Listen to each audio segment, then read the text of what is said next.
Africaines, Africains, je vous salue. Je vous remercie de vous rassembler toujours autant que possible nombreux en cet après-midi du samedi 21 septembre 2024. Je voudrais la consacrer à expliquer à M. Macron, puisque je sais maintenant qu'il a une cellule spéciale à l'Élysée pour m'écouter, pourquoi il a échoué, pourquoi il échoue et pourquoi il échouera. Avant de venir à ces choses, je vous donne une fois de plus les nouvelles de ces 48 dernières heures qui ont été particulièrement difficiles pour nous, puisque les officines de la guerre informationnelle décrétées par M. Macron ont précisément décidé, à défaut de pouvoir nous vaincre sur le terrain de l'argumentation, à défaut de pouvoir nous vaincre en nous attribuant des fautes professionnelles imaginaires, à défaut de pouvoir nous vaincre en nous attribuant des délits et peut-être bientôt des crimes tout aussi imaginaires, on essaie de nous vaincre en nous réduisant au silence. Procédure très connue par les Africains, car réduire au silence un homme vivant, c'est déjà essayer de le tuer de son vivant. Car qu'est-ce qu'un homme vivant? C'est un homme qui parle. Les anciens philosophes grecs, parmi les nombreuses définitions de l'homme qui ont été tentées à travers l'histoire, avaient retenu que l'homme est un zoon logikon, un être, un animal qui parle. En effet, pour M. Macron et ses compagnons de mésaventure à la tête de l'État français, vaincre les panafricanistes par la contradiction scientifique, vaincre les panafricanistes par la mobilisation médiatique, vaincre les panafricanistes par l'argumentation, est devenu la croix et la bannière.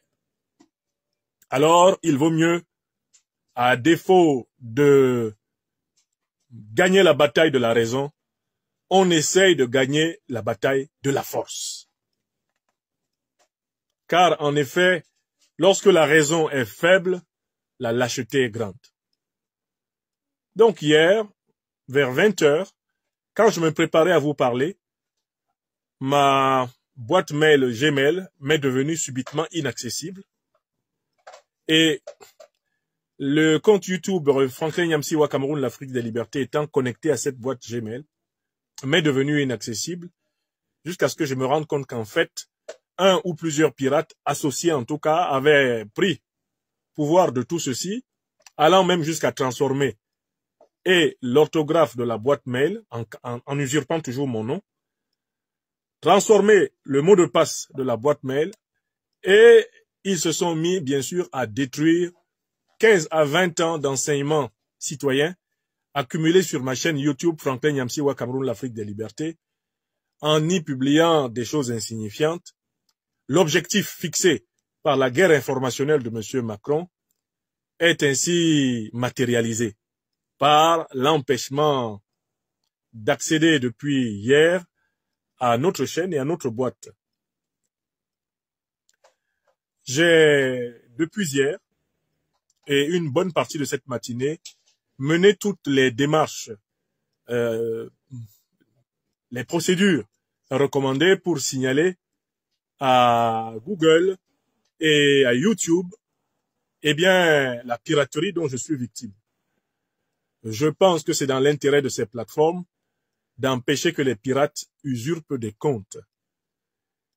Et qui plus est, ces pirates-là, qui feront l'objet d'une plainte en justice, usurpent mon identité et peuvent l'utiliser à tout moment dans des opérations frauduleuses dont je dégage tout naturellement entièrement ma responsabilité ici et maintenant. Tout comme je dégage entièrement ma responsabilité de tout ce que ces pirates pourraient prétendre avoir extrait de mes mails à partir du moment où ils y sont entrés frauduleusement. Eh bien, je ne suis plus responsable du contenu qu'ils prétendront y avoir trouvé. Et je porterai plainte avec le collectif d'avocats intrépides qui se sont constitués à nos côtés contre ces pirates afin qu'ils sachent que la raison ne peut pas être du côté des voleurs, des pilleurs, des profiteurs. La raison ne peut pas être du côté des lâches. Voilà pour la situation.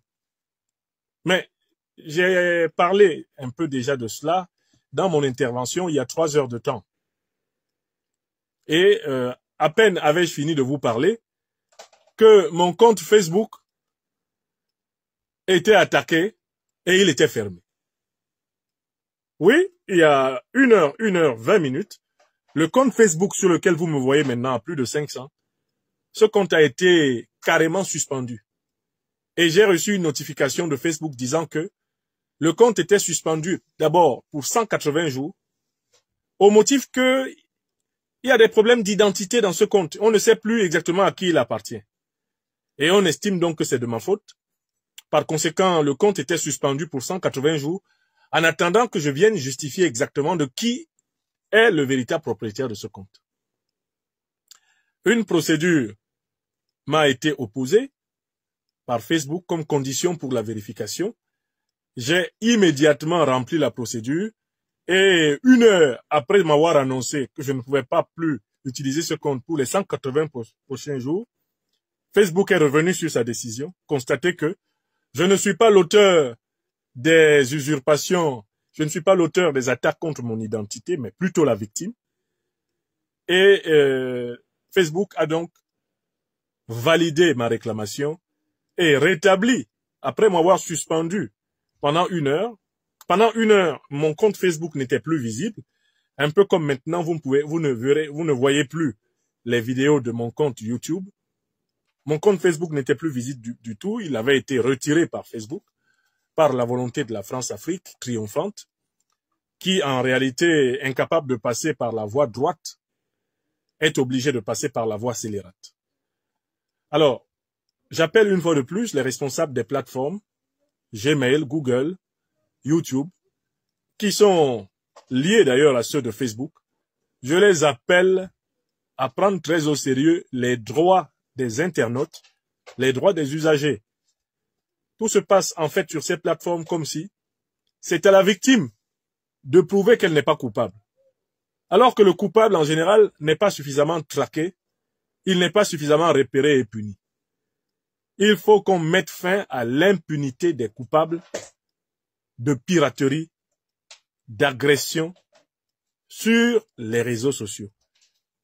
Parce que, en fait, la charge de la preuve dans le système des réseaux sociaux occidentaux, elle incombe à la victime. Alors que le droit et le droit international d'inspiration occidentale disent que la présomption d'innocence, elle bénéficie aux deux parties du conflit. Tant que le fait du conflit n'est pas établi, il n'y a pas à sanctionner l'une des parties. Or, qu'est-ce qui se passe? Dès que votre compte est piraté, alors que ce n'est pas votre volonté et que ce n'est pas votre fait, on vous suspend, vous. Et c'est à vous maintenant de démontrer que votre compte a été piraté. Et les preuves que votre compte a été piraté sont dans le compte qui a été piraté et auquel vous n'avez plus accès. Vous vous retrouvez littéralement dans un cercle vicieux. C'est un vrai cercle vicieux. On me demande de prouver que ma boîte Gmail m'appartient. Ce serait plus simple, en effet, qu'il y ait un modérateur qui me demande de me manifester par téléphone, en visioconférence, et de donner tous les documents permettant d'établir que je suis Franklin Nyamsi. Mais ça se passe pas comme ça. Il y a quelqu'un qui usurpe votre boîte mail, il y a quelqu'un qui usurpe vos comptes sur les réseaux sociaux, qui continue à les usurper pendant que vous, on vous punit de suspension en disant que, vous n'avez pas bien fait votre travail. Qu'est-ce que vous n'avez pas bien fait?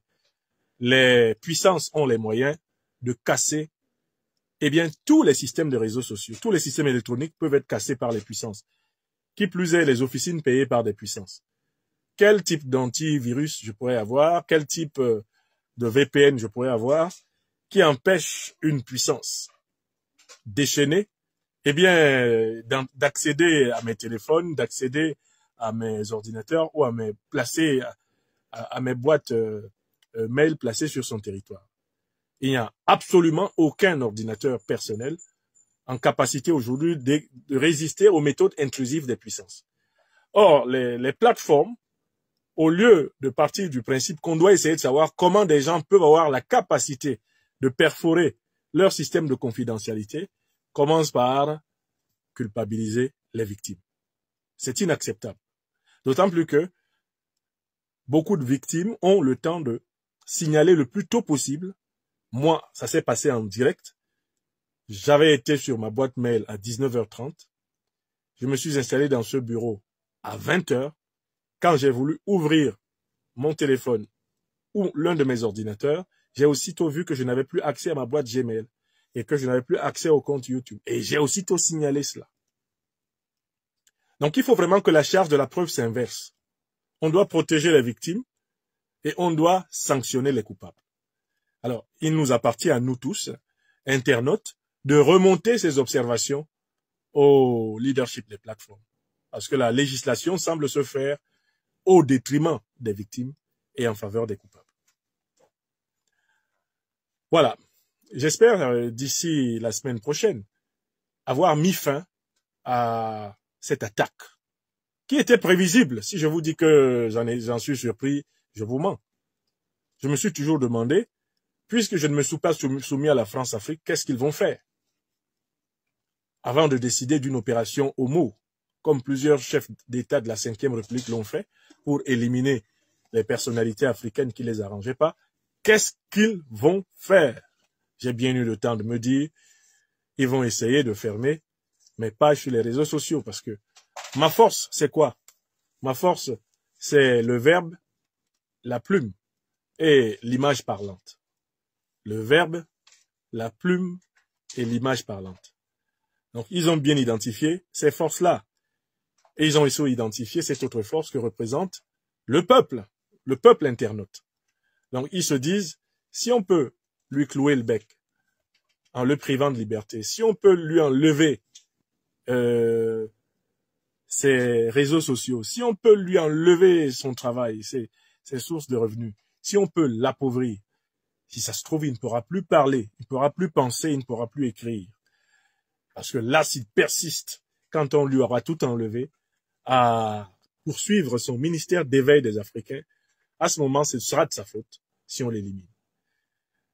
Quelqu'un a dit à un de mes amis, cette anecdote que je vous rapporte, quelqu'un de très haut placé dans le régime français actuel, un ancien haut responsable des renseignements généraux, et bien de France, a dit à un de mes amis qui me l'a rapporté, que dans les hauts lieux à Paris, il se dit que ce Franklin Nyamsi, soit il finit président, soit il finit avec une balle dans la tête. C'est ce qu'ils ont dit. Je vous le rapporte. Alors, moi, j'ai dit de dire à ceux qui le disent qu'il y a beaucoup de balles qui auront été tirées avant que celle qui va m'éliminer sur la terre n'arrive. Que beaucoup ne seront pas à leur poste avant que je ne sois parti de ce monde. Et je leur ai dit, dites-leur que l'histoire va s'accélérer et qu'ils vont perdre le pouvoir. Ceux qui croient avoir tout pouvoir sur nous. Je les ai tous vus tomber. Comme le disait René Girard, j'ai vu Satan tomber dans un éclair. J'ai vu Satan tomber dans un éclair. C'est un très beau texte du philosophe René Girard que je vous conseille de lire. Il a aussi écrit un autre très bel ouvrage qui s'intitule « Le bouc émissaire ». Le bouc émissaire. Pour expliquer comment dans l'histoire de l'humanité, les faibles ont toujours eu le chic de trouver quelqu'un sur qui ils peuvent se défausser. Les faibles ont toujours eu le chic de trouver quelqu'un sur qui ils peuvent se défausser en disant « c'est de sa faute ». Pour ne pas assumer leur turpitude, les faibles d'esprit trouvent toujours des boucs émissaires. C'est en fait un problème récurrent dans le genre humain. Trouver des boucs émissaires. Bon, alors, voilà les nouvelles. Je compte sur chacune et chacun d'entre vous pour relayer. Et je demande à tous les panafricanistes, à tous les activistes, à tous les militants, à tous les influenceurs, à tous ceux qui se battent pour l'émancipation de l'Afrique, de continuer à redoubler de vigilance pour que cette période de persécution de la guerre informationnelle de M. Macron ne nous prive pas de la possibilité de parler à notre peuple. Il faut continuer à préparer des solutions alternatives pour continuer à parler à notre peuple. Ce qui m'arrive va vous arriver. Mais la seule différence, c'est qu'il faudra encore mieux vous préparer que moi, en tirant des leçons de ce qui m'arrive. Je le redis à tous mes frères et sœurs, à tous les militants, les combattants, les intellectuels qui sont sur le réseau social, dans l'éveil. Ne dormez pas dans vos lauriers en pensant que moi j'aurais été imprudent, c'est pour ça que ça m'est arrivé. Ce n'est pas vrai. Je n'ai pas été imprudent. Ils ont cassé tous les codes de mes machines. Donc ils ont utilisé véritablement des machines intrusives de type militaire. Ils ont cassé, ils sont entrés dans les téléphones, ils sont entrés dans les ordinateurs, ils sont entrés. J'ai leurs traces partout, ils sont entrés, ils ont laissé des traces en entrant, par effraction. Et ils sont allés jusqu'à prendre le contrôle d'une souris. Vous êtes assis chez vous, vous voyez une souris qui bouge sur votre ordinateur et qui clique sur des choses que vous n'avez pas cliquées. Et vous dites, mais écoutez les gars, à Paris, vous exagérez un peu. Faites au moins semblant. Faites au moins semblant de vous cacher, les gars. Il n'y a pas beaucoup de hackers qui soient capables de piloter la souris d'ordinateur de quelqu'un devant lui. Si ce ne sont pas des gens qui se sentent protégés par des revolvers, des murs, ils se sentent protégés par le secret d'État. Pour avoir ce niveau de brigandage décomplexé, il faut être protégé par un État. Même une bande de bandits classiques se protège davantage que ça. Non, les gars, ils prennent le contrôle de ta souris devant toi. Or, ce sont des opérationnalités qui sont réservées au très haut cyberterrorisme. C'est pas n'importe qui prend le contrôle de ta souris et qui l'exerce en même temps que tu exerces ta souris à toi. Donc, vous avez deux souris qui vont dans deux directions opposées sur ton ordinateur. Et il faut vraiment beaucoup d'ironie quand on vit ça. Parce que c'est triste de se rendre compte que des gens qui se disent puissants soient aussi faibles. Eux tous, ils s'asseyent, je crois qu'ils sont maintenant une équipe, je sais pas, de 50 ou 100 personnes qui travaillent sur moi tout seul. Ils auraient dû affecter l'argent des États à des choses beaucoup plus intéressantes. Bon, M. Ouattara va nous dire ça tout à l'heure, dans le téléphone rouge. Je passe à la deuxième partie de cette intervention. Vous êtes d'ores et déjà très nombreux, rassemblés ici. Je vous remercie de votre fidélité. Eh bien, j'ai dit que cet après-midi, j'allais démontrer de façon succincte et imparable que M. Emmanuel Macron, l'actuel président de la République française, pour quelque temps encore, il a échoué. Il échoue actuellement et il va échouer. Je vais vous dire pourquoi il a échoué, pourquoi il échoue et pourquoi il va échouer. Je ne vais pas vous dire comment, parce que ça risquerait d'alimenter son intelligence. Comme il s'estime déjà très malin, on ne va pas lui dire comment il va échouer. Mais on va lui dire pourquoi il a échoué, pourquoi il échoue et pourquoi il échouera encore. Nous allons nous en tenir sur le plan des causes. Les causes. D'abord, pourquoi le président Emmanuel Macron a échoué depuis qu'il est arrivé en politique en France, à la tête de la France en 2017. Pourquoi est-ce qu'il a échoué? Bon, il a échoué parce que son bilan comme ministre est un bilan catastrophique. Quand il était ministre de l'économie et des finances, secrétaire général de l'Élysée, il est le président, le ministre de l'économie et des finances qui a le plus bradé l'économie française dans toute la Ve République. Il faudra que vous cherchiez après sur les réseaux sociaux l'intervention d'un ancien député socialiste, par ailleurs ancien ministre, un avocat, Arnaud de Montebourg.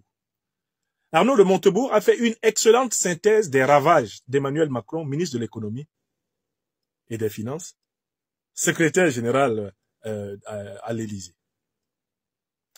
Monsieur Macron est responsable du bradage des secteurs les plus vitaux de l'économie d'État française.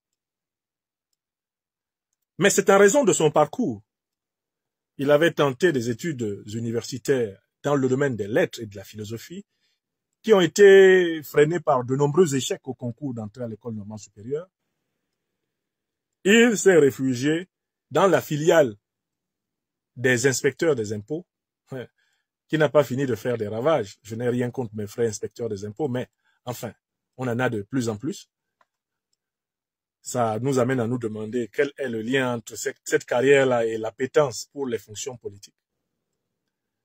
Il passe donc par l'inspection des impôts, il bifurque à l'intérieur de l'ENA et il sort de là, commence à travailler comme fonctionnaire, comme haut fonctionnaire français, et hop, il est récupéré par la Banque internationale des Rothschild, dont on sait qu'ils sont les maîtres de l'influence mondiale du capital. C'est à l'intérieur et sous l'aile des grands oligarques financiers qu'il apprend à connaître comme banquier chez Rothschild que M. Macron va tisser les liens qui lui permettent par la suite d'être soutenu dans sa carrière politique. Il y a un couple de sociologues qu'on appelle M. et Mme Pinson. Ils ont écrit un livre important qu'il faut lire. Il s'intitule « Le président des ultra-riches ». C'est un livre consacré à expliquer le montage financier qui a permis à Emmanuel Macron, issu d'une famille, on va dire, de la moyenne bourgeoisie, qui n'avait pas le sou, comment Emmanuel Macron a accumulé le capital originel à partir duquel il s'est lancé en politique. Il y a aussi les travaux excellents du journaliste Mark Endeveld. Mark Endeveld a écrit une série d'ouvrages dans lesquels il décrit les montages financiers qui ont fabriqué l'homme politique Macron. Le président ambigu. C'est comme ça qu'il l'appelle, président ambigu. Alors, à partir du moment où il passe par la banque et la finance internationale, il contracte une grande alliance avec ceux qui font de l'argent avec de l'argent, c'est-à-dire ceux qui vivent de spéculation et non pas de production. Ce sont eux qui vont le porter comme candidat à la tête de la France. Donc, le ministre Macron a échoué parce qu'il a contribué à affaiblir la France. C'est l'un des plus grands bradeurs de l'économie française qui ait jamais eu lieu sur la terre. Il a échoué parce que quand il monte en politique en France, ce n'est pas pour le peuple français, mais c'est pour les oligarques qui financent sa carrière. C'est pour les oligarques qui vont être les grands donateurs de son parti En Marche. Et vous savez, quand le président Macron ne sera plus à la présidence, il ira nécessairement au tribunal à répondre de nombreuses accusations qui existent contre lui à propos de l'origine des fonds de sa campagne. Donc, voilà quelqu'un qui s'occupe d'envoyer un procureur me demander ce que j'ai fait des dons que mes amis m'ont donnés. Des dons qu'on m'a donnés en mon nom propre. Lui, il demande à un procureur de s'en mêler, alors que dans tout ça là, il n'y a pas un franc d'argent public. Mais lui, sa carrière, elle a été faite avec les dons des plus grands capitalistes de ce monde. Et la justice attend juste qu'il descende de son piédestal de président pour lui demander des comptes. Car, quand on est président, on bénéficie d'une immunité de fonction qui, tout naturellement, vous protège d'être poursuivi, sauf en cas extraordinaire de haute trahison ou, comme dans le cas d'espèce, là, le Parlement a engagé une procédure de destitution. Là, je vous parle d'Emmanuel Macron avant qu'il ne soit président. Je vous dis que c'est l'homme de l'échec. C'est l'homme du détricotage de la France. C'est l'homme de la grande braderie de l'économie française. Je vous le dis, l'avocat Arnaud de Montebourg, que je salue, est l'un des premiers à avoir levé le lièvre et dit que cet homme était dangereux. Il a pris le détricotage de l'industrie française morceau par morceau, comme la joie de Mambé Begré, pseudo-opération économique de valorisation du pays, qui s'est avérée la source même du déclassement de la France. L'industrie lourde, la métallurgie, l'énergie française, la haute technologie française. Monsieur a tout vendu à ses amis étrangers. Et maintenant, nous passons à la deuxième phase du personnage. Pourquoi actuellement il échoue? Alors, je vous dis pourquoi il a échoué. Mais parce qu'il n'est pas venu au pouvoir pour le peuple. Il n'est pas venu au pouvoir pour le peuple. Maintenant, pourquoi actuellement il échoue?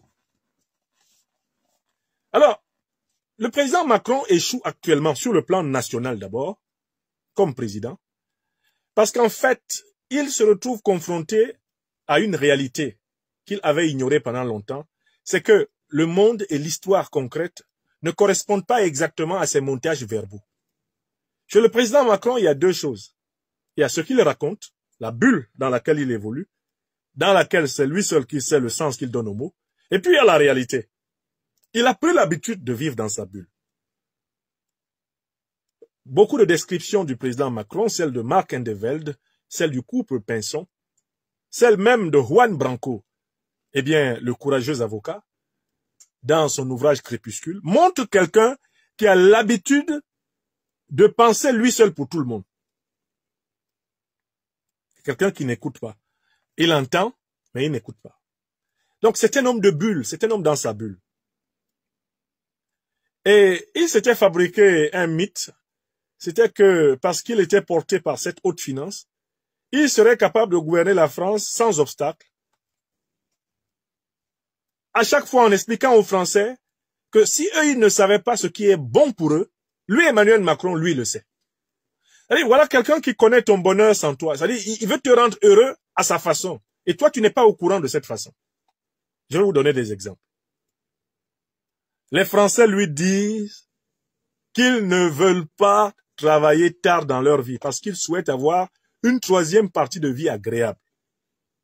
Ils ne veulent pas, dans leur écrasante majorité, jusqu'à l'instant présent, ils ne veulent pas de la retraite à 64 ans. Les Français le lui disent. Lui, il dit aux Français, vous ne savez pas ce qui est bon pour vous. L'Assemblée nationale, même son propre bord, le mouvement La Renaissance, refuse de signer oui, de voter pour sa loi sur la retraite. Il n'écoute même pas les députés de son propre camp. Je suis en train de vous donner les exemples. Le monsieur n'écoute même pas les députés de son propre camp. Vous savez comment il fait passer une loi qui concerne toutes les générations? Une loi qui concerne des gens qui ont des enfants. C'est-à-dire que lui ne le concerne pas, stricto sensu. Vous savez comment il fait passer cette loi-là? En utilisant l'article 49.3 de la Constitution française. Voilà l'homme. La classe populaire française sort dans les rues pour lui dire que le carburant coûte très cher. Pour lui dire que le panier de la ménagère ne peut plus être même à moitié rempli. Que quand on va chez Carrefour, chez Auchan, chez Leclerc, on ressort en pleurant. Le peuple français dans sa diversité, et on aurait pu penser que ici sortiraient prioritairement les Noirs et les Arabes des banlieues, puisque ce sont eux qu'on présente comme des prototypes du sinistre social. Mais là, c'était la France blanche et pauvre qui était aux premières lignes dans les rues de France. Les Gilets jaunes. C'est le mouvement de la France blanche et pauvre.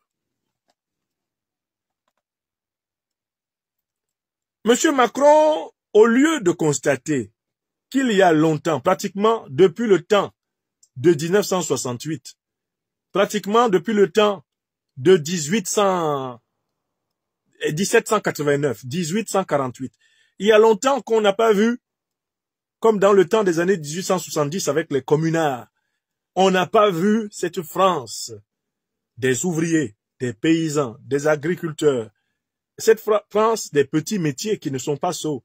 On ne l'avait jamais vu autant remonter et prête au sacrifice suprême. Au lieu d'entendre ce message, lui qui est le président qui va abolir l'impôt aux plus riches, l'impôt sur la fortune, pour faire plaisir à ses maîtres financiers. Au lieu d'entendre le cri de cette France, Savez-vous ce que M. Macron leur a envoyé? Aux Français blancs et pauvres qui criaient leur misère dans les rues de France, Emmanuel Macron envoya la police, il envoya la gendarmerie et il envoya l'armée. Il fit tirer à balles réelles sur les Français. Il fit tirer à bout portant avec des flashballs sur les Français, dont plusieurs tombèrent. Certains furent éborgnés, handicapés à vie par la faute de M. Macron, que vous voyez. La réponse qu'il apporta au mouvement des Gilets jaunes révéla un dictateur impitoyable qui n'a rien à envier à Paul Biya au Cameroun ou à Ouattara Draman en Côte d'Ivoire. Un dictateur sans foi ni loi. Faure Gnassingbé n'a rien à lui apprendre. Il fait la même chose sur les pauvres Français. Ce jour-là, pendant ce mouvement des Gilets jaunes, les Français découvraient un président cynique, insensible à la douleur d'autrui. Il poussa même le ridicule jusqu'à défier les Gilets jaunes en disant « Ah ben si c'est moi qu'il cherche, qu'il vienne me chercher ». Un de ses ministres avait été poursuivi avec un tracteur dans son bureau. Le tracteur est entré par la porte centrale. Le ministre a fui par la porte arrière. Heureusement pour lui, Benjamin Griveaux, qui n'était pas simplement rapide de la main, comme on allait l'apprendre plus tard, pour ce qui est de la branlette, mais aussi des pieds. Monsieur Macron tabassa, massacra les Gilets jaunes, les méprisa, n'en écouta aucun et ne céda à aucune de leurs revendications. Ça, c'est un deuxième exemple que je vous donne de son comportement. Et puis, comme dans leur manière inimitable de s'asseoir, les dictateurs se ressemblent, il n'y a jamais deux sans trois. Le troisième exemple est récent. Emmanuel Macron vient d'imposer un gouvernement antidémocratique à la tête de la France. Le premier ministre de Macron, là, Michel Barnier, n'a pas été élu. Il n'a pas été élu. Il est issu du parti Les Républicains qui est sorti quatrième à l'élection législative. Et ce parti Les Républicains qui est sorti quatrième à l'élection législative va se retrouver pratiquement avec 5 à 6 ministres. Macron n'est même pas sorti deuxième. Il est sorti troisième. Après le Front National. Macron se lève et fait un gouvernement avec les perdants. Il nomme le Premier ministre du parti perdant. Exactement comme les dictateurs africains nomment Premier ministre le plus tocard de leurs collaborateurs parce que celui-là va leur obéir le doigt sur la couture. D'où vient M. Barnier qui se prévaut des titres de Premier ministre? Du titre de Premier ministre de France. D'où vient-il? A-t-il gagné une élection? Non. Son parti représente-t-il la principale force du Parlement français? Non. Ils ont à peine 50 députés. Quel est le parti? Quelle est la coalition qui est arrivée en tête de l'élection législative du 9 juillet 2024 en France? La réponse ne se discute pas. C'est le nouveau Front populaire. La tradition démocratique française, dans la Ve République, veut que le parti ou la coalition qui arrive en premier ait la responsabilité de désigner un Premier ministre reconnu comme tel par le président, de proposer donc une alliance de gouvernement et de se présenter avec cette alliance pour requérir la confiance du Parlement réuni progressivement en congrès. Dans le cas d'espèce, que fait M. Macron? Pendant 3 mois, il est le premier président de la Ve République à faire vivre la France sans gouvernement pendant 3 mois. A imposer comme ministre de la France des individus qui ont démissionné, qui ne sont plus ministres. à faire que des individus qui sont ministres soient en même temps candidats aux législatives. Et que ces individus, en tant que ministres, proposent des lois et en tant que députés, soient prêts à les voter. Emmanuel Macron a organisé le mépris de tout ce qui restait de la soi-disant démocratie française. Le mépris. Donc, voilà l'homme qui, aujourd'hui, en France, représente, qu'est-ce que je peux dire, la dérision totale de la politique. Les Français sont dégoûtés. J'écoute les Françaises et les Français dans les rues, au travail, dans les transports. Je les entends. Les Français sont dépités. D'abord, dans leur écrasante majorité, ils estiment qu'Emmanuel Macron est un dictateur, et ils le disent. L'écrasante majorité des députés français, c'est-à-dire la majorité politique nationale, considère que Macron est un dictateur. Même ses alliés, les républicains, disent qu'il est un dictateur. Et il est le premier président de la Ve République qui va donc écoper du lancement d'une procédure de destitution. Vous savez pourquoi ils ont osé proposer de le destituer? Mais parce qu'il est le président qui a mis fin à ce qu'on prétendait appeler le Front républicain en France. Voilà quelqu'un qui s'est fait élire président en 2017, au deuxième tour, en disant « Oh, venez voter pour moi, sinon Marine Le Pen va prendre le pouvoir. Ça va être l'extrême droite. Faites gaffe, attention, sursaut républicain. » Au deuxième tour, alors qu'il avait à peine 22% au premier, au deuxième tour, il a été élu confortablement face à Madame Le Pen. La deuxième élection arrive. Lors de la deuxième élection, pareil, son premier tour n'est pas extraordinaire. Qu'est-ce qu'il a fait, Emmanuel Macron, en 2022? Il s'est mis à crier au Front républicain. Front républicain, Front républicain. Même les socialistes, la France insoumise, ont faibli devant les cris de cet agneau qui cachait un loup. Oh, le Front républicain, attention, le Front républicain, si vous votez... Le type a été élu 2 fois président de la République par défaut. C'est-à-dire que parce que les gens ne voulaient à tout prix pas que Marine Le Pen soit présidente, il a été élu. Par défaut. Avec faute de mieux. Les gens l'ont ramassé, l'ont mis là. Maintenant, l'élection législative a lieu. Le nouveau Front populaire gagne. Vous savez ce que le monsieur a fait? Mais il a passé une alliance avec le Front national. La presse française a révélé qu'avant de nommer le Premier ministre Michel Barnier, Emmanuel Macron s'est entretenu avec Marine Le Pen pour obtenir de la duchesse, la comtesse du château de Montretout, son accord sur la composition formelle du gouvernement et sur la direction du gouvernement par Barnier. Contrairement à ce que vous pensez, la véritable chef du gouvernement français actuel, c'est Marine Le Pen. C'est elle qui a donné son accord. Parce que Emmanuel Macron hésitait à nommer un gouvernement, craignant que l'addition des voix des députés du Rassemblement national avec celle du nouveau Front populaire, censure son gouvernement et le mette dans une situation de démission, lui, le président de la République. La presse française a révélé qu'Emmanuel Macron a dealé avec l'extrême droite qu'il invitait la France tout entière à détester, à propos de laquelle il a fait des sermons sur la montagne, jurant ses grands dieux que le Seigneur l'avait envoyé à la tête de la France pour la protéger de l'extrême droite.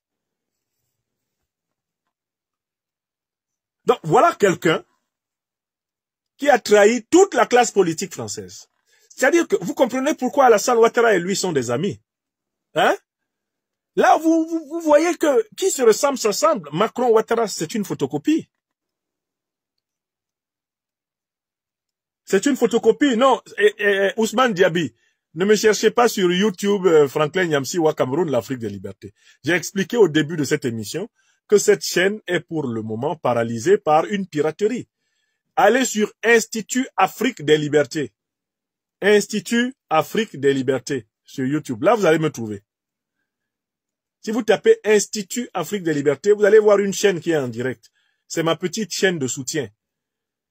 il y a maintenant environ 200 personnes, 175 personnes qui sont là et qui ont oublié d'appuyer sur le pouce levé sous la vidéo.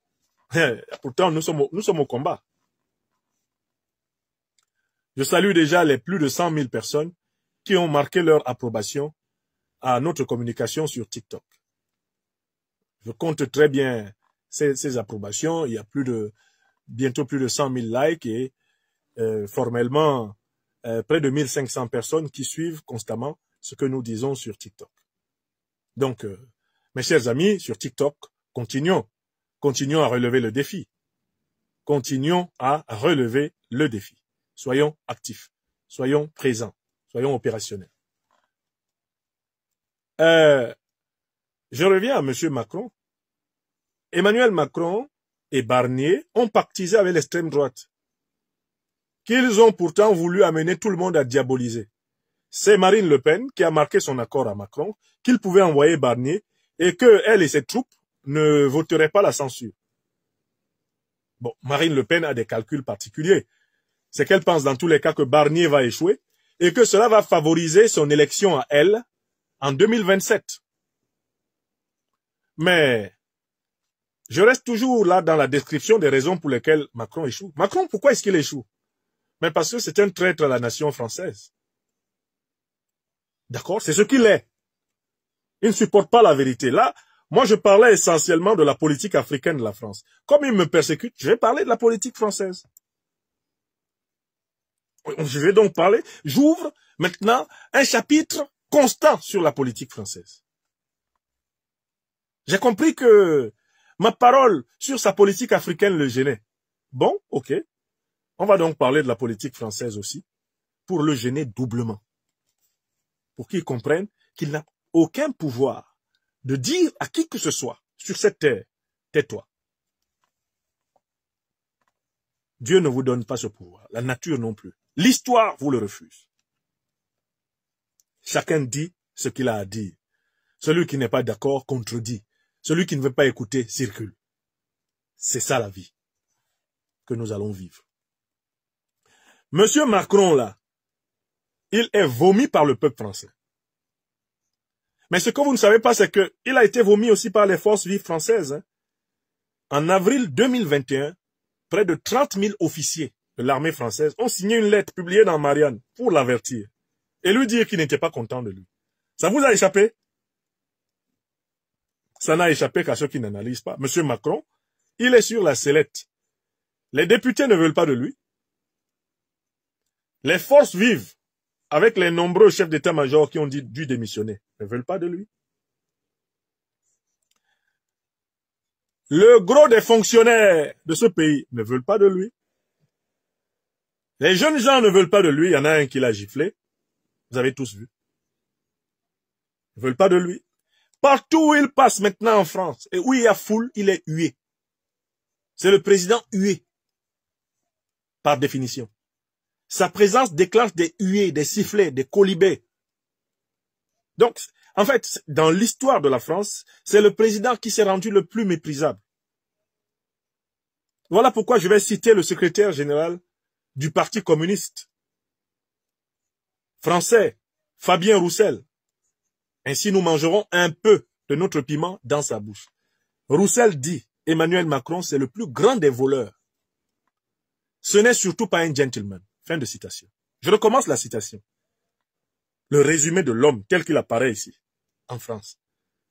Fabien Roussel, secrétaire général du Parti communiste français, dit Emmanuel Macron, c'est le plus grand des voleurs. Ce n'est surtout pas un gentleman. Ce n'est surtout pas un gentleman. Vous avez compris? Bon, mais voilà.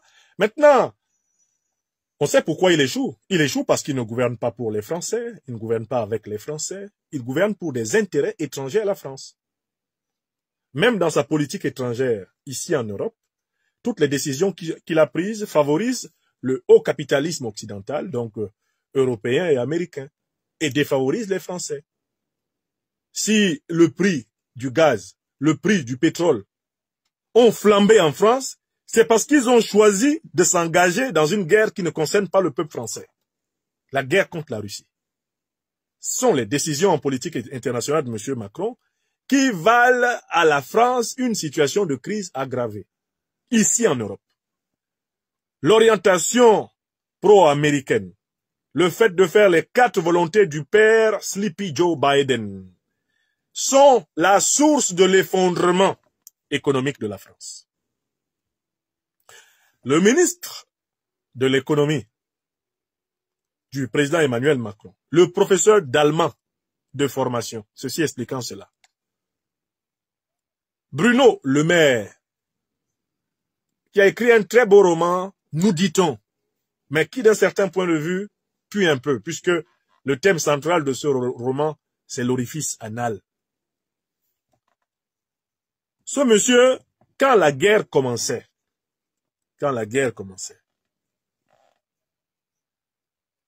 en 2022, ou plutôt recommençait entre la Russie et l'Ukraine, il a dit, citation, « Nous allons faire effondrer l'économie russe. » C'est ce que Bruno Le Maire a dit, lui, Bruno Le Maire, ministre français de l'économie et des finances. Mais nous sommes en 2024, 2 ans après le début de la guerre, la France a un déficit de 5%, la Russie a une croissance de plus de 5%. Astaghfirullah. Hein? Ça perd l'hypopète, sapristi, ventre bleu. Hein? On peut se tromper comme ça? Il a dit, nous allons faire effondrer l'économie russe. Ce sont les propos du ministre Bruno Le Maire, le spécialiste du thème de l'anus rembourré brun dans la littérature. Ce monsieur a dit ça. C'était tellement grave quand il l'a dit en 2022 que certains de ses patrons lui ont demandé d'aller retirer ses propos dans la presse l'après-midi. Et l'après-midi, il a dit qu'il avait été mal compris, que c'est pas tout à fait ce qu'il avait dit, mais tout le monde avait compris que, en fait, je ne sais pas, ils sont pas sur la terre. Pendant 2 ans, on a observé l'évolution des courbes de l'économie française et de l'économie russe. Mais une évolution complètement contraire. Pendant que l'économie russe n'a pas arrêté de croître, l'économie française n'a point arrêté de décroître. Donc, en effet, quelle économie est en train de s'effondrer? Celle de notre génie de la finance, le professeur d'allemand, Bruno Le Maire. Vous avez vu? C'est ça. Voilà pourquoi il a échoué. Il a échoué pour une raison très simple, c'est que dès le départ, le service des Français est le cadet de ses soucis. Il est au service d'une oligarchie, il défend les intérêts de l'oligarchie, il punit les Français qui s'opposent à cette défense des intérêts de l'oligarchie, et il n'écoute que l'oligarchie, à laquelle il doit sa fulgurante ascension. C'est pour ça qu'il échoue. Mais j'ai dit qu'il va échouer. Et là maintenant, nous allons aborder spécialement la question africaine. Je vous ai dit pourquoi il a échoué dans le passé, quand il n'était pas président. Pourquoi il échoue ici en France depuis qu'il est président. Je vous ai à peu près dit. Maintenant, je vais m'intéresser à son échec en politique internationale africaine. Mais pourquoi Emmanuel Macron échoue-t-il en Afrique? Parce qu'Emmanuel Macron n'est pas intellectuellement décolonisé. Ça, c'est la première raison. Tout commence par l'absence de décolonisation intellectuelle. C'est-à-dire que le parcours de vie qu'il a mené, de son enfance, son adolescence, jusqu'à arriver à président de la République, ne lui a pas permis de se délivrer de l'illusion de la supériorité de l'homme blanc. Ça, c'est un vrai problème pour lui. Quand vous élevez un enfant ici en Europe, quelle que soit sa couleur, et partout sur la terre, quelle que soit la couleur de l'enfant, et que vous ne réussissiez pas à le débarrasser de l'illusion qu'il y aurait un rapport entre la couleur de sa peau et ses capacités cognitives, vous lui avez fait un très grand tort. Vous lui avez fait un très grand tort. Dans son rapport à l'Afrique, Emmanuel Macron a un problème intellectuel. C'est que, bien qu'il ne soit pas particulièrement connu pour ses prouesses intellectuelles, par qui que ce soit, bien qu'il ait rencontré dans son parcours des Africains brillants, dans tous les domaines et dans toutes les disciplines, il a grandi avec une certaine illusion psychologique. c'est le petit lait de ce que Pape Ndiaye, l'autre ministre de Macron, qui m'a sabré 3 mois de salaire en 2023, c'est ce que Pape Ndiaye a appelé le racisme structurel, le racisme systémique. C'est-à-dire, en fait, une vision racisée, même involontaire, mais inconsciente de la société. Qui fait que, il y a des gens, ici en Occident, qui tout naturellement, face à un Africain, commencent d'abord par dire, dans leur tête, inconsciemment, la petite phrase suivante, j'ai raison. Je recommande. Il y a des gens ici en Occident, à cause de l'histoire de la traite négrière, l'histoire coloniale, l'histoire néocoloniale et impériale qui lie la France à l'Afrique. Il y a des gens qui ont grandi avec l'habitude de considérer que face à un Africain, parce qu'ils sont des Blancs, d'abord, tout commence par le fait que eux, ils ont raison. Et cette petite phrase, j'ai raison, elle est prononcée dans leur inconscient. Pour la plupart du temps. Ils ne font pas exprès. Ça s'appelle avoir grandi au petit lait du complexe de supériorité. Et ce racisme systémique et structurel dont parla Pape Ndiaye, quand il avait encore tout son cerveau, est en fait une succession de petits attouchements, de petits enseignements, de petites subtilités qui installent le petit occidental, qui n'est pas dans une famille où l'éducation à l'égalité, à la liberté, à la justice est ferme et radicale, qui l'installe dans l'illusion de sa supériorité. La supériorité que ressentent certains Occidentaux face aux Africains n'est pas quelque chose de voulu, c'est un mécanisme qu'ils ont intégré dans l'inconscient de l'espace familial. C'est ce que le sociologue parisien Pierre Bourdieu appellerait un habitus. Un habitus. Le philosophe et sociologue Bourdieu entendait par habitus une manière de vivre, de penser ou de faire qui se reproduit inconsciemment. Ça, c'est le premier problème de Macron, l'échec sur le plan de la compréhension. La compréhension. Alors, ça va se traduire par des comportements. Je vous donne quelques exemples de ces comportements. Regardez son comportement devant le président burkinabé Roch Marc Christian Kaboré. Que montrait le comportement d'Emmanuel Macron à Ouagadougou? Je pense que ça se passe en 2017 même, l'année de son élection. Face à un homme qui a l'âge de son père, il prend sa main et il la met sur la tête de cet homme et il lui caresse la nuque.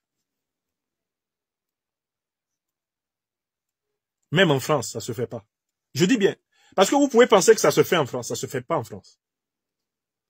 Ici en France, dans les familles traditionnelles françaises, il n'y a aucun enfant bien élevé qui s'aventurera, en raison de ses fonctions politiques, à caresser la tête d'un homme de l'âge de son père. Jamais. Je marche dans la rue ici tous les jours, je ne vois pas ça. Je vois des hommes qui saluent des personnes âgées. Je ne vois pas ça. Ça, c'est du Macron. Il y a une deuxième scène qui nous a beaucoup marqué à Ouagadougou. C'est la fameuse scène de la clim. Ils sont dans un amphithéâtre de l'université de Ouagadougou. Le président Roch Marc Christian Kaboré se lève pour aller satisfaire en fait un besoin. Je crois qu'il allait faire pipi. Il le fait de manière rapide pour ne pas gêner précisément son hôte qui était en train de discuter avec les étudiants. Et son hôte de se retourner et de l'apostropher d'une manière, avec une vulgarité de crieur de poissons sur le port de Marseille. Ben non, où est-ce que tu vas? Où est-ce qu'il va? Il va où là? Reviens, hein? À moins que tu sois parti réparer la clim. En 2 phrases, le type a donné son portrait. La scène du climatiseur. Toute l'Afrique l'a remarqué. Toute l'Afrique a remarqué Emmanuel Macron en 2 scènes à Ouagadougou. 2. Et c'était bon pour lui. Mais il y a d'autres scènes avec les Africains.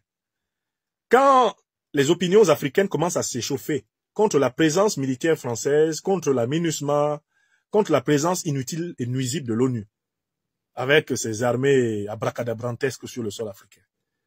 Emmanuel Macron va convoquer un sommet d'urgence à Pau, ici en France, en utilisant des termes extrêmement méprisants pour les dirigeants africains.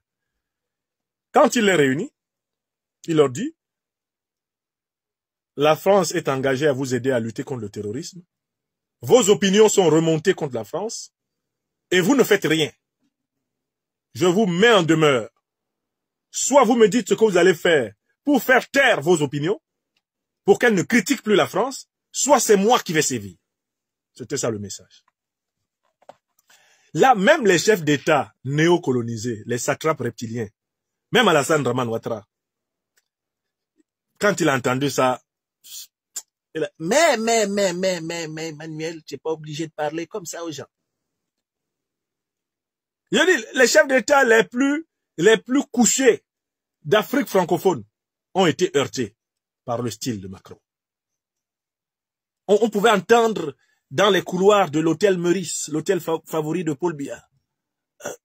Mais cet enfant-là, il parle mal. Hein? Oui, même Paul Biya. Même Paul Biya râla. Lui, le taciturne, l'homme pour qui l'intelligence consiste à ne surveiller que son pouvoir. Lui aussi râla. Il laissa échapper quelques propos désabusés.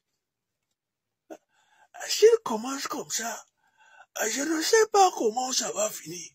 Oui, il a dit ça.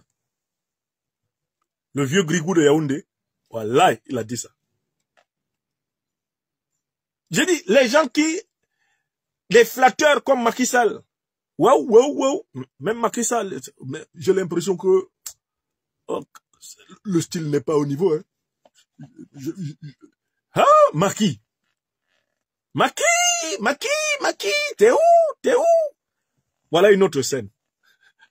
On cherche Macky Sall à New York pour venir voter comme un mouton pour le néocolonialisme français. Et là, les Africains ont droit à la scène du téléphone. Macron appelle Macky. Macky, t'es où? J'imagine à l'autre bout du téléphone. Wow, j'arrive. Mais j'ai déjà laissé mon bulletin là-bas. Tu peux voter pour moi. C'est bon, je suis d'accord. C'est pas possible. On continue les scènes de Macron l'Africain. Pourquoi vous voyez que son premier problème, c'est son incapacité à accepter l'Africain comme un égal. J'ai noté encore 3 petites scènes. 3 petites scènes, pour vous dire que je l'observe. 4. Comme ça, vous verrez que je l'observe vraiment très bien. Bon, on va prendre une autre scène. Macron à Bissau. Il va en Guinée-Bissau. Il rencontrait le célèbre généralon Guterres Madi, Umaro Sissoko Embalo, l'homme qui préfère le lupanaro. Embalo et lui sont en train de faire un bain de foule. Le président Macron tombe sa veste. Et il se retourne et ordonne. Comme on s'adresse à son majordome. Vas-y, dégage ta veste. Dégage ta veste, Umaro, qu'est-ce que t'attends? Quand j'enlève ma veste, tu restes habillé, là? Et voilà l'autre de se précipiter à une cadence d'avorton. Ah, quelle honte pour l'Afrique. Un président qui se fait déshabiller en public. La scène de Bissau. Les Africains en rient et en pleurent. Rappelant un magnifique titre du grand écrivain congolais Henri Lopez. Le pleurer rire. Le pleurer rire. Tu pleures, tu ris en même temps. C'est ça l'Afrique. Quand tu pleures, tu ris, tu pleures. C'est-à-dire que, en fait, Macron en Afrique, c'est un personnage qui se moule dans le portrait des dictateurs africains. Il est comme eux. Il se comporte comme eux. Il dicte aux dictateurs. Donc, en fait, il s'est présenté aux Africains comme le dictateur des dictateurs. Le dictateur des dictateurs.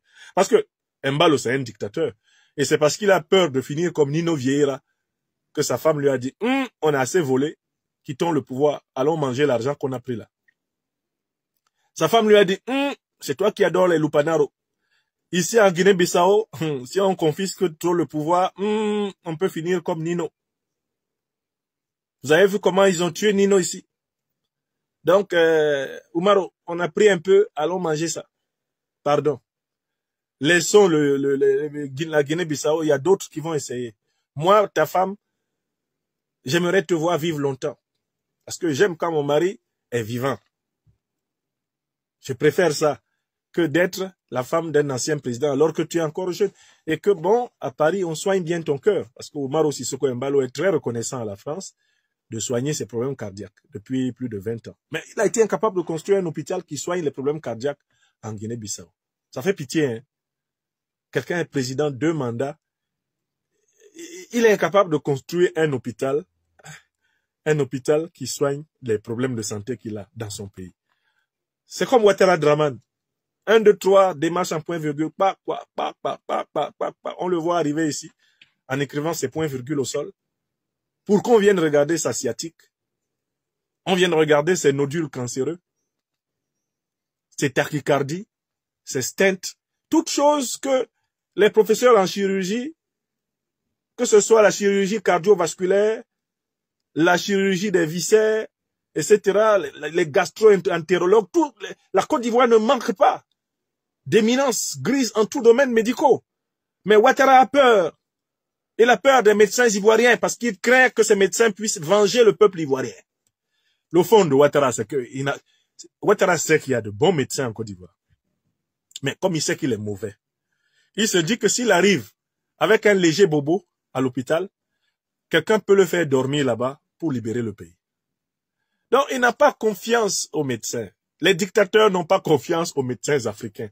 C'est pas parce que les médecins africains ne sont pas compétents, s'il vous plaît. Non. C'est parce qu'ils craignent que ces médecins, par amour pour le peuple, puissent soulager le pays de leur encombrance. Donc, voilà. Macron chez Oumaro Sissoko Embalo. Bon, on va faire traverser, amenons Macron maintenant à Yaoundé, chez Paul Biya. Qu'est-ce qu'on a vu? Voilà un président qui est avec un autre président à une conférence de presse et qui se transforme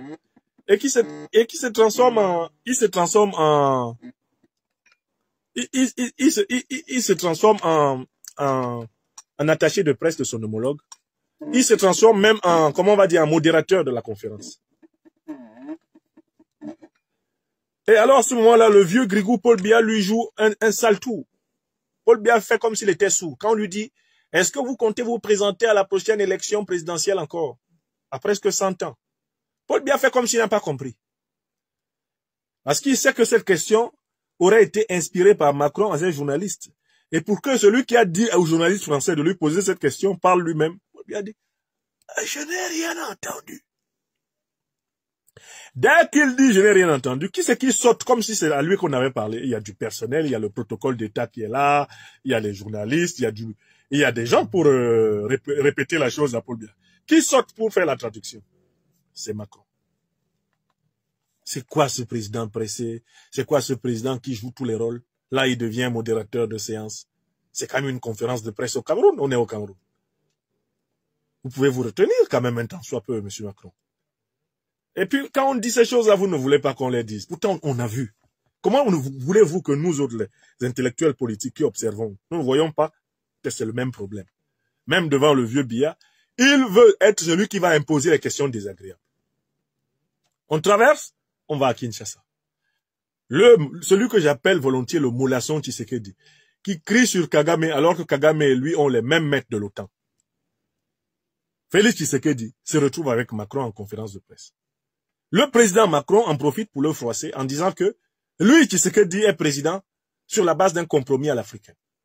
Hein? Même si c'est vrai, est-ce que ça se dit comme ça?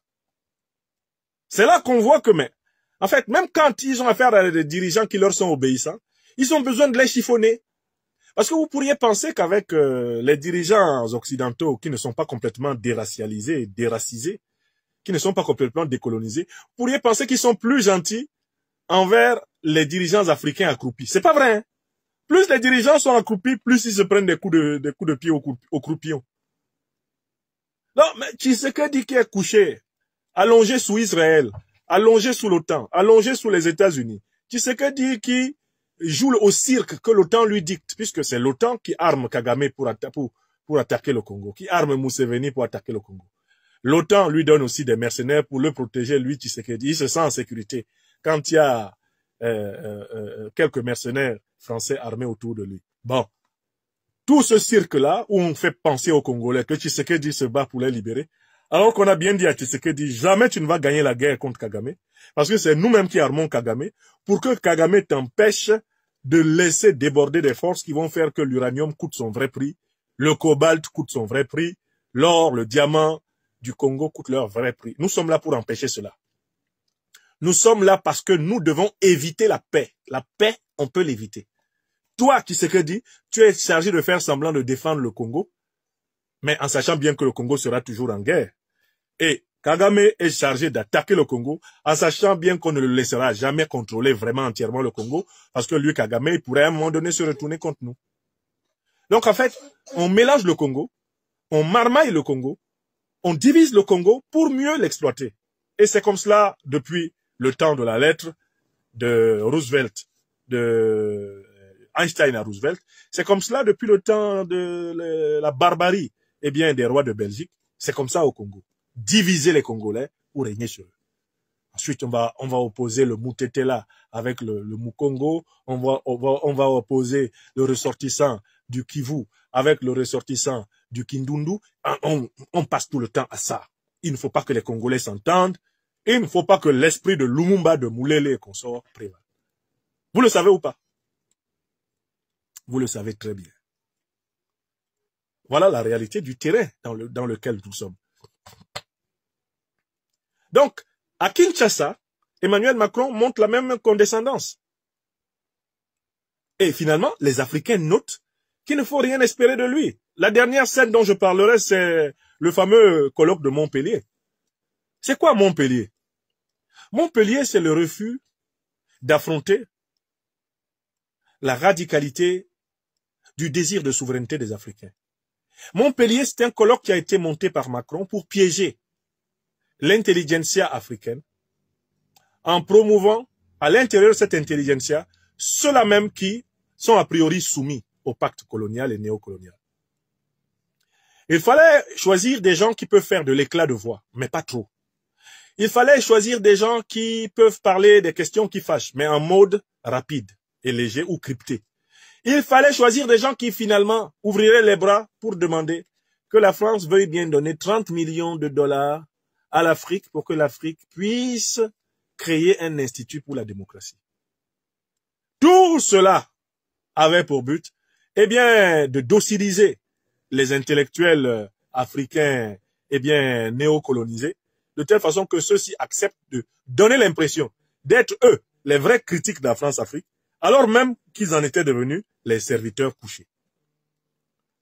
J'en veux pour preuve l'acte extraordinaire de mon frère aîné, Achille Mbembe, qui, après avoir consacré une bonne partie de ses jeunes années à parler du nationalisme camerounais, du désir d'émancipation des Africains, eh bien, a fini par signer une lettre dans laquelle il demandait que Macron, qui ne veut pas retirer toutes les troupes françaises d'Afrique, qui ne veut pas supprimer la monnaie néocoloniale française, le CFA d'Afrique, Macron qui continue à vouloir imposer des dirigeants à la tête des pays africains, Macron qui continue à persécuter les esprits africains libres comme il persécute les esprits français libres, mon frère et aîné, bien-aimé Achille Mbembe, devait signer une tribune soutenant la réélection de cet homme. C'est ainsi qu'on a bien compris ce qui s'était passé à Montpellier. Montpellier, c'était une farce. Une farce organisée dans le dos de la tragédie des Africains. Ce n'est pas une rencontre entre l'intelligence africaine et l'intelligence française. C'était en réalité une valse jouée par des complices qui se contenteraient volontiers d'une prolongation ad vitam aeternam du pacte colonial sous des formes plus ou moins policées. Donc à Montpellier, il s'est moqué des Africains. Ils sont allés à Montpellier. Est-ce qu'ils ont obtenu qu'ils retirent toutes les troupes françaises d'Afrique? Ils sont allés à Montpellier. Est-ce qu'ils ont obtenu à l'issue de ce colloque qu'ils retirent la monnaie néocoloniale qui escroque les peuples africains et les appauvrit, le CFA? Ils sont allés à Montpellier. Est-ce qu'ils ont obtenu que M. Macron arrête de vouloir imposer les dirigeants à la tête de l'Afrique, comme il l'a fait contre les dirigeants souverains du Sahel, comme il l'a fait en Afrique centrale en avril 2021, quand on l'a vu venir introniser le dictateur, le fils d'Ébi, à la tête du Tchad? À quel moment M. Macron a-t-il changé après son fameux colloque de Montpellier ou avant? Il n'a jamais changé. Donc, c'est ça. Il a d'abord une défaite intellectuelle.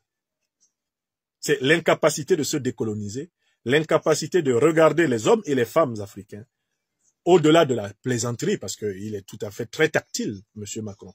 Quand il est avec les Africains, les sportifs, quand il est avec les artistes, quand il est avec les intellectuels qui lui sont proches, il développe une proximité extraordinaire, surtout une proximité physique, qui, on le voit dans des images entre lui, par exemple, et Kylian Mbappé, peut être gênante. Moi, homme comme ça, je suis gêné quand mon camarade me serre trop comme ça, c'est quoi? Il y a une scène là où je vois que Mbappé voulait lui dire, mais laissez-moi. Laissez-moi, c'est bon. On vous a déjà vu, on vous a filmé avec moi. Je suis le plus grand joueur de France. Je sais que vous êtes venu chercher une part de ma lumière. Parce que vous, les Français, considèrent que vous êtes une grande obscurité. Mais arrêtez de me serrer. J'avais presque l'impression que Kylian allait dire ça au président Macron. Hein. Mais c'est quoi ça? Lâchez-moi là. Et le gars, il le sait. Des comportements comme ça, complètement incongrus. Bon. Et quand nous observons ça et que nous disons, oh, il a manqué de respect. Écoutez, nous disons ce que nous avons vu. Je n'ai pas inventé les images. Vous avez tous vu, non? Est-ce qu'un président doit serrer un joueur comme ça? Ça se fait pas. Et regardez la tête que fait Kylian Mbappé. Bon, Kylian Mbappé dit, mais j'espère qu'il va me lâcher, ce type, parce que ça... Dis donc, c'est comment? Comme on dit chez nous à Douala. How, non? Ça devient quoi? Oui! Vous voyez comment j'observe les gens là? C'est pour ça qu'ils ne veulent pas que je parle. Parce que quand je parle, ce que vous avez juste regardé, là vous voyez. Avant vous aviez regardé. Maintenant vous voyez. Vous voyez? 1, 2, 3, il est avec Maître James. Il veut aller avec Maître James. Et James lui-même a vu ça. Il dit, Oh, on est au palais à l'Élysée, on danse avec les éphèbes noirs là. Ça nous intéresse pas. Ça nous intéresse pas parce que ce sont pas des relations sincères. Ce sont pas des relations exemplaires. Ce sont même pas des images qui rehaussent la République et les relations internationales franco-africaines. Bon, il y a une deuxième raison pour laquelle il échoue en Afrique. Elle est en rapport avec la première. C'est d'avoir sous-estimé la volonté de souveraineté des générations africaines actuelles. En fait, Emmanuel Macron est un homme jeune, encore relativement jeune, en tout cas plus jeune que moi. Il est né en 77, je suis né en 72. Je suis son aîné de 5 ans. Il n'a même pas l'âge de mon frère cadet direct. C'est le 4e, 5e derrière moi. Hein? Paul Ogébon de Niamsi, qui est de la même année que Macron. Bon, M. Macron est arrivé au pouvoir en 2017 avec à l'esprit l'idée que les Africains étaient comme ceux que De Gaulle a connus en 1945. Donc, il est arrivé avec un décalage chronologique sur l'état de maturation du désir de souveraineté des Africains. Il s'est cru, De Gaulle, voire Napoléon, survivant en 2017, 2018, 2019, 2020, 2021, 2022. Il ne s'est pas rendu compte que les Africains qui sont actuellement sur le continent n'ont pas directement vécu la traite négrière. Ils n'ont pas directement vécu la colonisation. Et ils n'ont pas directement connu la domination directe de l'homme blanc. Ce qu'ils ont par contre connu, ce qu'ils connaissent par contre, c'est le grand village du grand monde, qui leur est ouvert à travers les écrans des réseaux sociaux. Les Africains du continent sont au courant de tout ce qu'il y a de bon et de mauvais sur cette terre actuellement. Nous-mêmes qui vivons ici en diaspora en Occident, nous sommes parfois épatés par le degré d'information sur ce qui se passe chez nous, que possèdent nos populations dans les coins les plus reculés. à cause de cette ouverture du grand village de l'information. Les Africains sont au courant. Ils sont au courant. Interrogez les jeunes Africains sur les marques de téléphone. Ils vont vous étonner. Moi, j'ai acheté récemment un téléphone, un des téléphones que j'utilise d'ailleurs dans cette émission. Je l'ai acheté sur conseil d'un ami qui vit en Afrique. C'est-à-dire que les compétences sont entièrement maîtrisées par des grappes entières de nos jeunes sociétés.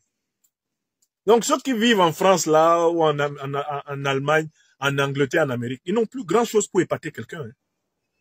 Parce que les gens voient par les réseaux sociaux, les gens voient par la télévision, les gens voient dans ce grand village ouvert tout ce que toi tu peux vouloir leur montrer. Tu vas leur montrer quoi? Donc, M. Macron arrive dans une Afrique, il croit que c'est l'Afrique à papa. Un peu comme Jean-Christophe Mitterrand se promenait en disant « Papa m'a dit, papa m'a dit, papa m'a dit ». Il pensait que c'était l'Afrique à papa. L'Afrique des casques blancs qu'a chanté le grand chansonnier populaire Do et ses camarades du groupe Zangalewa. Ne touchez pas mon casque colonial. Ne touchez pas mon casque colonial. Il m'appartient, non c'est pour moi. Il m'appartient, non c'est pour moi. Babalao, touchez pas mon casque. Oh, hey, yeah, yeah. Babalao, ne touchez pas. Oh, yeah, yeah, yeah. Ado, longue vie à toi. Je crois savoir que tu es toujours vivant. L'homme de Zangalewa. Bon, nos parents, mon père était né entre 38 et 42. Nos parents, là, ils ont connu le casse colonial. Mais nous, non. Nous qui avons 52 ans, là, sur la terre. C'est pour ça qu'ils ne pouvaient pas comprendre, ils pouvaient pas comprendre des gens comme Guillaume Soro. Voilà l'ambassadeur Gildas Le Lidec, ambassadeur de France en Côte d'Ivoire, qui veut intimider Guillaume Soro. À l'époque, chef de la rébellion des forces nouvelles. Hein? Mais il pensait qu'il avait peut-être affaire à un sujet colonial des années 30, 40, 50 de l'Empire français. Non, il avait affaire à un jeune homme de 26, 27, 28 ans d'une génération qui n'a pas été colonisée. Donc il a voulu mépriser Guillaume Soro. Bon, Guillaume Soro lui a imposé le respect. Tout de suite. Il était étonné, le lui dit, ah, mais c'est incroyable.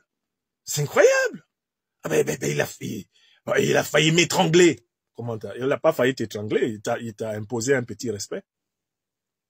Petit respect. Juste pour te dire, à l'époque de mon père, peut-être, mais à notre époque, non. À l'époque de nos pères, peut-être, mais à notre époque, non. Donc, il y a un décalage chronologique, ontologique, psychologique entre Emmanuel Macron et les générations africaines actuelles. Ce qui crée un paradoxe. Un jeune président français qui regarde les Africains comme un vieux président français les regarderait. C'est-à-dire qu'Emmanuel Macron est resté au temps de Napoléon et de De Gaulle. Il a fantasmé qu'il était le nouveau Napoléon, qu'il était le nouveau De Gaulle. Il n'a pas vu que l'Afrique ne peut plus encadrer ni Napoléon, ni De Gaulle, ni le roi de France. On n'en veut pas. Puis il y a une troisième faute qu'il commet. Lorsque les Africains contestent la politique africaine de la France, Emmanuel Macron ne prend pas le parti de les affronter par des arguments et les affronter par la proposition d'un projet qui serait de nature à résorber ne serait-ce qu'une partie des griefs. C'est-à-dire que, en fait, la troisième faute de Macron, c'est la faute de l'élite politique occidentale. C'est qu'ils sont captifs de la politique des sanctions.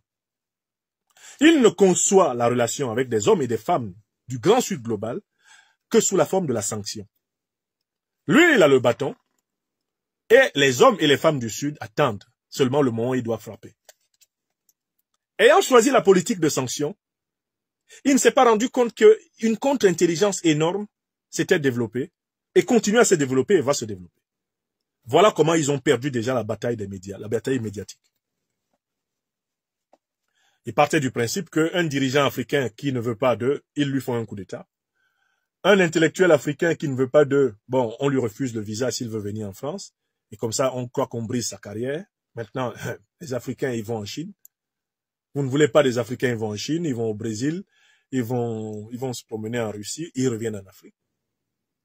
Ils ont conçu toutes sortes de sanctions qui finalement se sont avérées des actes d'isolement de l'Occident, d'isolement de la France. Toutes les sanctions sont en réalité le carcan dans lequel la France et l'Occident se sont mis. Donc la politique de sanctions. C'est au nom de cette politique de sanctions que je suis traqué en France. Or, il aurait fallu et il aurait suffi à M. Macron, puisque je suis citoyen français. Mais de demander à discuter avec moi de ce que je veux dire, de ce que je veux exprimer, pour qu'ils comprennent à travers moi que les Africains n'accepteront pas de demi-solution. L'intelligence en politique, elle consiste aussi à anticiper sur l'histoire. L'histoire est telle que les Africains vont en effet faire partie toutes les bases militaires françaises. Aucune ne va rester. Et voilà pourquoi M. Macron va échouer. Il va échouer parce qu'il a conservé envers l'Afrique mais tous les défauts de la vieille politique qui date de la période de la traite. Les bases militaires là vont fermer, même celles du Sénégal, où on le flatte encore en le caressant un peu dans le sens du poil avec des concepts de compromis, négociation. Ils vont fermer. Elles vont fermer au Tchad. Les hésitations actuelles du président Déby, c'est déjà le signe qu'il faut déjà préparer les empaquetages des militaires et les ramener en France. Elles vont fermer ces bases au Tchad. Comme elles ont fermé au Mali, au Burkina et au Niger. Elles vont fermer au Gabon. Je vois le général Dansoman Oligui Nguema qui ces derniers temps ne danse plus trop et essaye de menacer les corrompus qu'il y a autour de lui en oubliant que il a pris le pouvoir sous le grand signe de la corruption.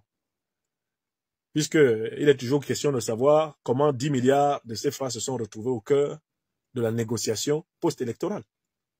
Comment 10 milliards de CFA se sont retrouvés au cœur de la négociation post-électorale. Mais enfin, je peux vous le dire, sans risque de me tromper, même Oligui Nguema là, même si c'est lui qui reste un peu encore au pouvoir au Gabon, il va faire partie de l'armée française.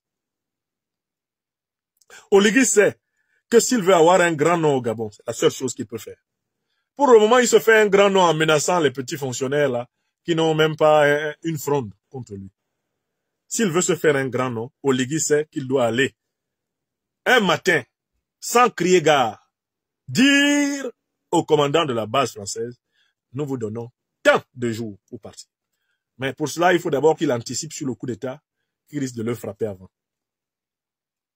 Mais Oligui Nguema que vous voyez là, les yeux écarquillés qu'il montre au peuple gabonais, c'est pas pour le peuple gabonais. Il sait très bien que les Gabonais trouvent qu'il est un rigolo. Tu es un rigolo. Puisqu'ils savent très bien que le vrai problème, c'est que le Gabon n'est pas souverain. Toi, tu nous demandes de gérer le Gabon de façon souveraine. Toi-même, tu n'es pas souverain. Et nous tous, peuple gabonais, nous ne sommes pas souverains. Nous sommes encore une néocolonie, française. Donc, quand il vient menacer les Gabonais, je vois comment les Gabonais là sont... Regardez la tête des Gabonais, des cadres de la société là. Ils ont beau être corrompus, mais ils disent que Oligui n'est pas moins corrompu que nous. Est-ce qu'ils comptent les billets de banque que lui, il a pris depuis qu'il est président? C'est ce qu'ils disent dans leur tête, en regardant Oligui. Mais quel est le seul geste qui peut faire que Oligui soit respecté par les Gabonais et par l'Afrique? Il n'y a qu'un seul geste. C'est de dire à l'armée française, partez maintenant. C'est pas normal, un pays, on est à peine 1 500 000, 2 millions d'habitants trop. On a une armée, l'armée gabonaise suffit là. Si ça manque, on ajoute des Gabonais dans l'armée et puis on assure la sécurité du territoire gabonais. Est-ce que le territoire gabonais a besoin de l'armée française? Qu'est-ce qu'ils font là? Si ce n'est veiller à maintenir un ordre que le peuple ne veut pas. Si Oligui, puisqu'il a une ambition d'être président, s'il veut amener les Gabonais à envisager de lui donner éventuellement un vote un jour, il sait ce qu'il a à faire. Je lui donne ce conseil gratuit. Parce que, vous voyez, même le coup d'État du Mali, le coup d'État du Burkina, ou même celui du Niger, est-ce que vous savez que l'instant de la légitimation suprême des dirigeants du Sahel, ça a été le moment où ils ont dit à l'ancienne puissance coloniale, allez chez vous. C'est l'instant de la légitimation. C'est là où le contrat moral a été signé avec leur peuple. quand ils ont dit ça, les Maliens ont dit, Wallahi billahi talahi, Assimi Goïta nous aime. Astaghfirullah. Ah, enfin, on a un président. Oui, c'est ce jour-là qu'ils ont dit ça. Parce que les Maliens demandaient ça depuis très longtemps. Personne ne les écoutait. Ibrahim Boubacar Keïta faisait des phrases que personne ne comprenait. Mais personne. J'aimais l'imiter quand il était vivant. Maintenant, il n'est plus. Ibeka. Il avait des phrases, on ne comprenait pas. Même moi-même, je me mettais devant la télé, et puis parfois il disait ça en bambara. Comme je ne comprends pas bien le bambara, je demande. Et puis les bambarophones me disent, il n'a rien dit. Il n'a rien dit. Il a fait des bruits avec sa bouche. Pour ça, il ne faut même pas chercher, il n'a rien dit. Donc, quand le président Assimi Goïta et ses compagnons se lèvent et disent à la force française, Angata, allons-y, oh dis donc, allez gentiment chez vous. Ils se lèvent et disent à la MINUSMA,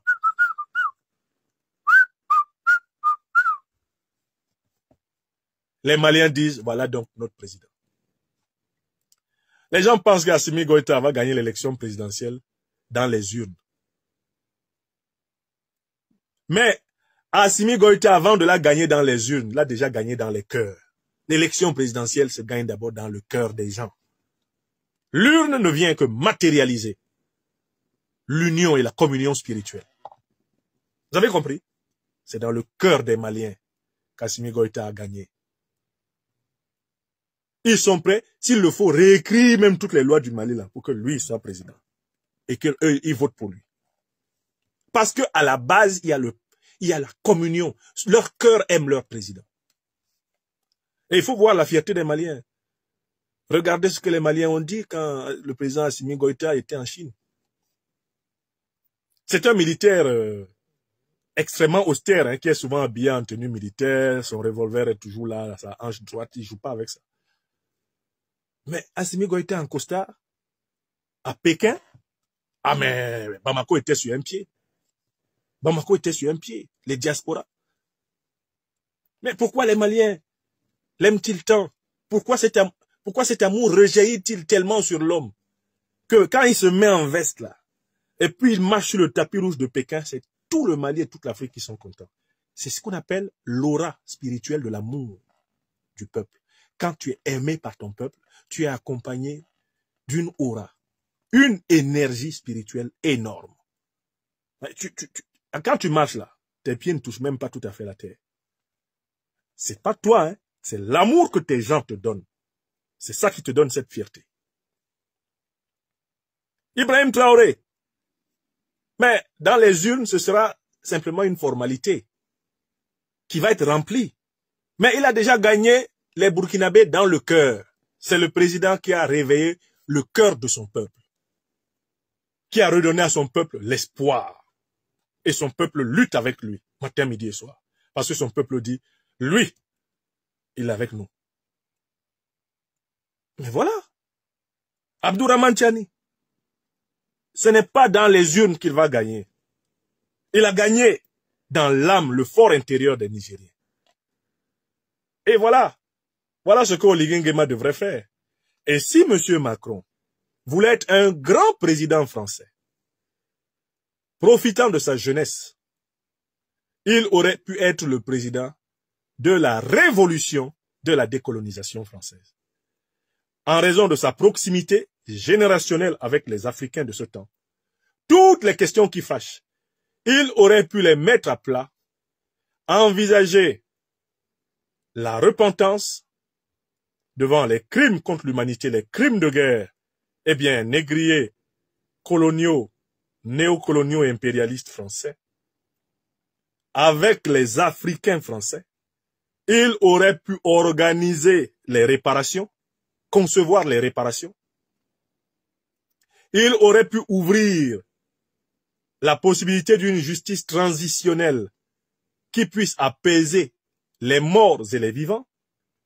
Il aurait pu préparer un tournant de la France au XXIe siècle, puissance modeste, puissance humble, puissance repentante, puissance réconciliée.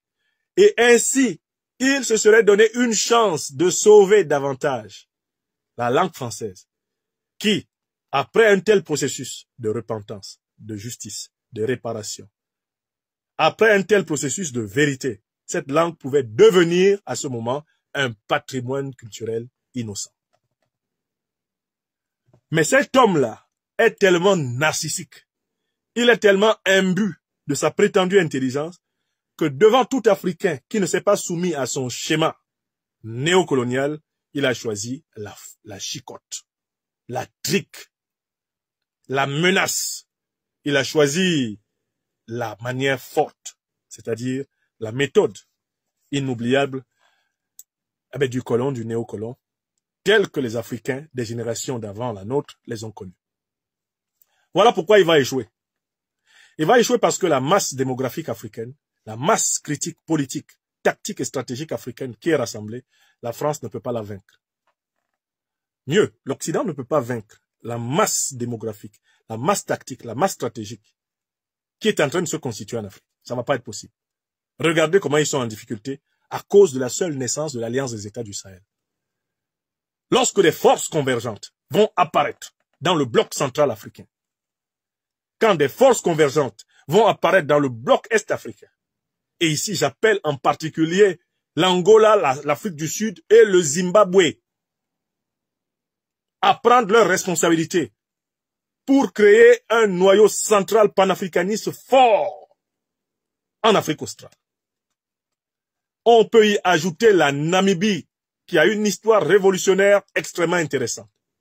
Il nous faut 3 ou 4 États en Afrique australe pour faire quelque chose de meilleur que la SADC, quelque chose de plus fort, de plus solide.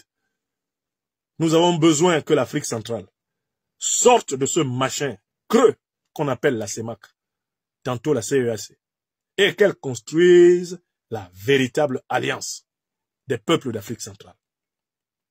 Nous avons besoin de la PAC,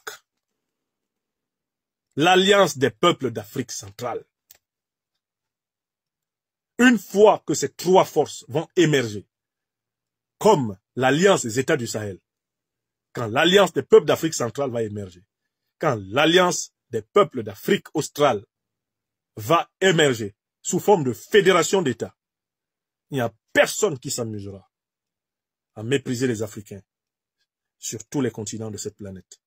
Lorsque 3 immenses molécules politiques seront constituées sur notre continent natal, nous serons libérés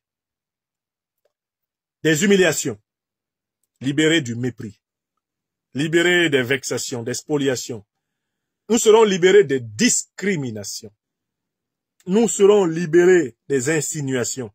Nous serons libérés du chantage. Nous serons libérés du cynisme qui nous sont imposés uniquement parce que nous sommes Africains. Et parce que nous payons pour les défaites de nos ancêtres. Donc il faut que nous gagnions. Avec l'Alliance des États du Sahel, avec la future Alliance des peuples d'Afrique centrale, avec la future Alliance des peuples d'Afrique australe, il faut que nous gagnions. Si nous gagnons, nous libérons les générations actuelles et futures. CQFD. Alors, M. Macron a perdu parce qu'il s'est engagé en politique, non pas pour le peuple français, mais pour l'oligarchie qu'il a fabriquée. Il perd parce qu'il gouverne la France contre le peuple français et a réussi à devenir le plus détesté des présidents de la 5e République française, si ce n'est l'un des plus détestés des présidents de la République française en général. Il va perdre parce que l'Afrique est plus forte que tous les plans qu'il ourdit. L'Afrique est plus forte que tous les plans qu'il ourdit. Elle est plus forte de sa détermination à effacer 6 siècles d'ignominie. Alors, quant à nous, les messagers, nous savons que notre sort est, d'essuyer les offensives des tyrans déchaînés. Notre sort est de prendre les premiers coups pour notre peuple. Et si l'histoire le veut, si Dieu le veut, de servir au plus haut niveau possible les Africains de façon exemplaire, de telle façon que tout ce que nous avons dénoncé, eh bien, à l'instar des présidents Goïta, Traoré, Tiani, jamais nous-mêmes, nous ne commettions cela même que nous dénonçons maintenant.